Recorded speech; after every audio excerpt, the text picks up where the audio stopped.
آج جو میں آپ کو واقعہ سنا رہا ہوں وہ یہ ہے۔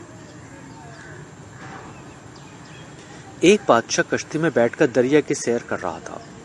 کچھ درباری اور چند غلام بھی اس کے ساتھ تھے۔ ان میں ایک غلام ایسا تھا جو پہلے کبھی کشتی میں نہ بیٹھا تھا، اس لیے وہ بہت خوفزدہ تھا اور ڈوب جانے کے خوف سے رو رہا تھا۔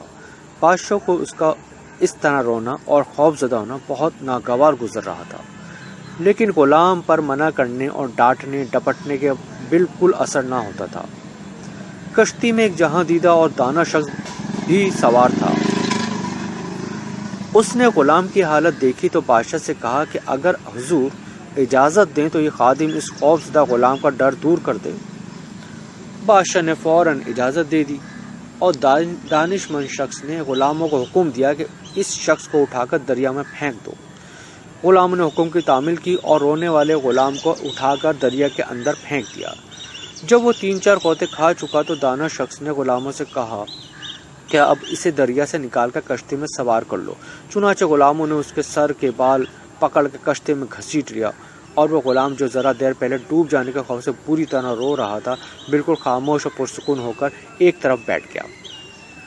بادشاہ نے حیران ہو کر سوال کیا کہ آخر اس بات میں کیا بھلائی تھی کہ تم نے ایک ڈرے ہوئے شخص کو دریا میں پھینکوا دیا تھا، اور مزید حیرت کی بات یہ ہے کہ یہ اب خاموش بھی ہو گیا ہے۔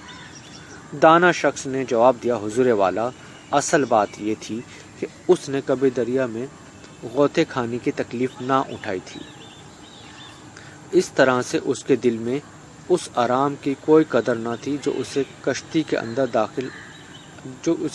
اندر حاصل تھی۔ اب ان دونوں کی حقیقت اس پر روشن ہو گئی، اس لیے خاموش ہو گیا۔ جس نے دیکھی نہ ہو کوئی تکلیف قدر آرام کی، وہ کیا جانے نعمتوں سے بھرا ہوا جس کا پیٹ جو کی روٹی کو کب غذا مانے۔ حضرت سعدی نے اس حکایت میں انسان کی نفسیات بیان فرمائی ہے کہ جس شخص نے کبھی تکلیف دیکھی ہی نہ ہو، وہ اس آرام کی قدر و قیمت سے آگاہ نہیں ہوتا جو اسے حاصل ہے۔ اس کے علاوہ ایسا شخص جسارت اور قوت برداشت سے بھی محروم ہوتا ہے۔ مسرت اور کامیاب زندگی وہی شخص گزار سکتا ہے جو رنج و راحت دونوں سے بخوبی آگاہ ہو۔